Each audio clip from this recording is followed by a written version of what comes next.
There is a constant universal language being spoken by everybody, every person from their hearts, from their heart center.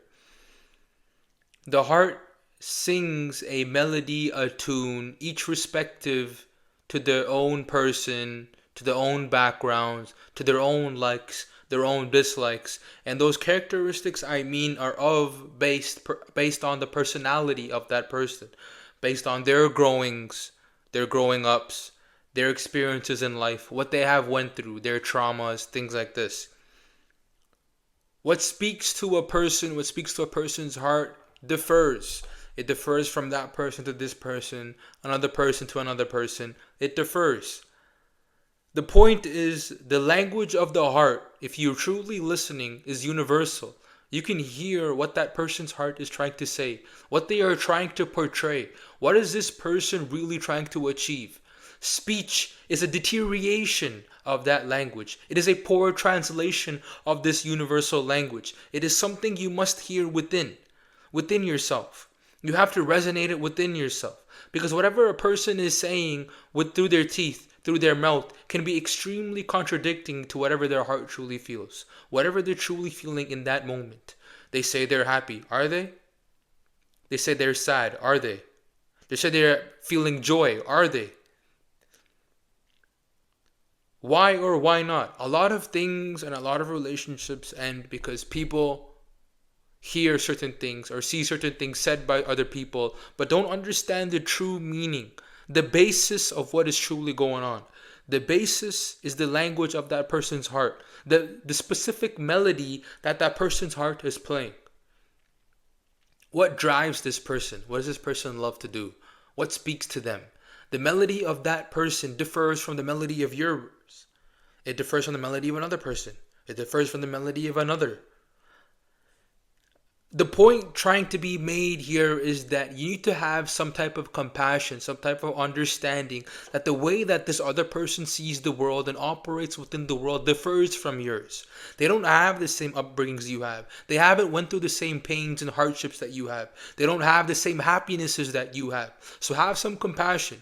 When a person requests leeway, when a person requests absence, or they just need to be feel alone, or they just need to be whatever it is, whenever they request something of themselves that's needed to protect themselves, to protect their heart, to protect their silence, respect that, right?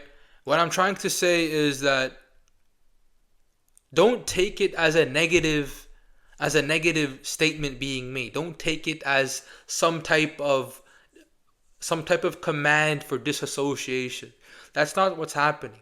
That person can say things of dissociation, but actually truly deeply feel something else. Maybe they're just tired of people coming into their lives and leaving. Maybe they're just tired of opening up to certain people and then for that just to evaporate in the middle of their eyes. You need to have some compassion and see what this person is truly trying to say within, regardless of whatever it is that they're trying to state with their mouths. Whatever it is they're trying to, regardless of what they're trying to state on text, whatever that is. The universal heart language can be understood by anyone, regardless of whatever language you speak. You can speak Spanish, I can speak English, but I can still feel the same heart to heart connection, what that girl is feeling because of what her heart portrays, what the language, what the melody of her heart is trying to tell me. And this is real. I have done it. I have experienced it. I want you guys to see it and be actually aware of what's going on. Because a lot of relationships sadly end because of the confusion of what is said and what is not being said. What is said, but what is not meant. Khalil Gibran has a quote where he says, most of love is lost in what is said but not meant, and what is meant but not said. That is a very true, real, and deep quote where he is trying to explain the language of the heart. That person is saying something that you cannot hear right now, that you're just not seeing. That is why conflict, disassociation happens. That's why turmoil occurs, because this person and that person cannot see eye to eye.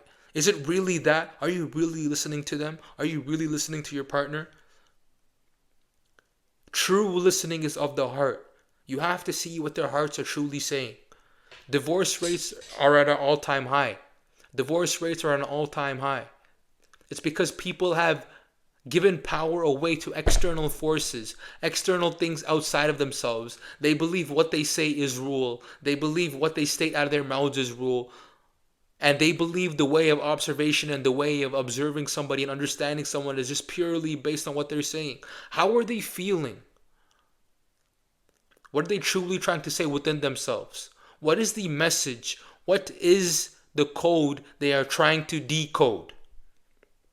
Are you understanding that? Are you seeing that? Because if you don't, this is how turmoil happens. This is how disassociation happens. This is why divorce rates are at an all-time high. People just cannot just sit down and come to conclusions with one another. They just cannot sit eye to eye.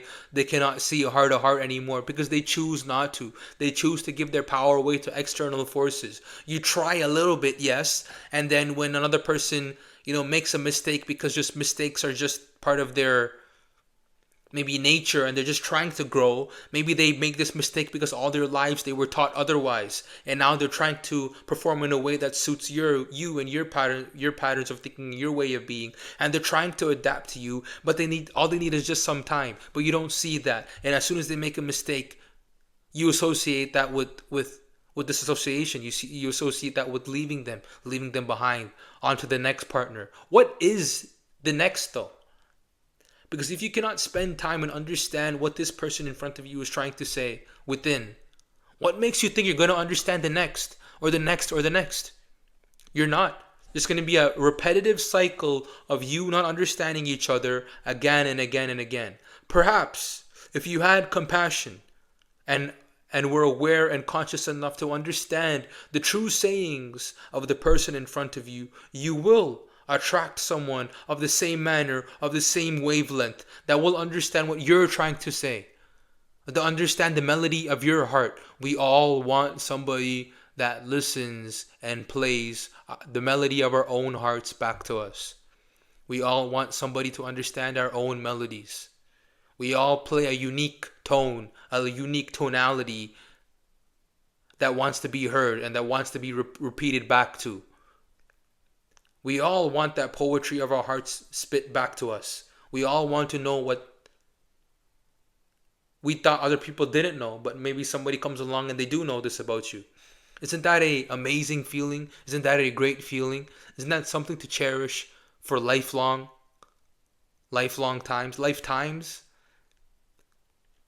Understand that the heart speaks this universal language. Understand, be aware that the heart is speaking 24/7. You're just not aware of it. Be aware of your own heart. Be aware of what your heart is leading you today. What paths, what trajectories it's taking you on today.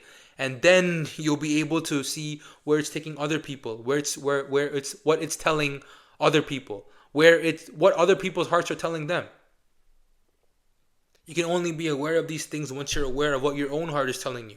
Are you listening to yourself? Are you negating the emotions, the psyche, the heart when it says things like, hey, we don't want to be in this environment anymore, we got to leave, but you force yourself to stay because it's the right thing to do, or it's the cool thing to do, it's the normal thing to do. Listen to yourself. Listen to your way of being. It knows more than you. It knows more than I. It is your greatest master. You have to listen to your conscious self, your conscious heart. All these things like psyche, conscious, awareness, all these things lead back to the heart. That is the center point. It is the heart that is signaling these features, these signals to you. You just need to be aware of it. You need to be aware of the roadmap that the heart is laying out for you. Listen to that roadmap. Take action on that roadmap. That is where your true glory lies. Where your heart is leading you towards. That is where your glory lies.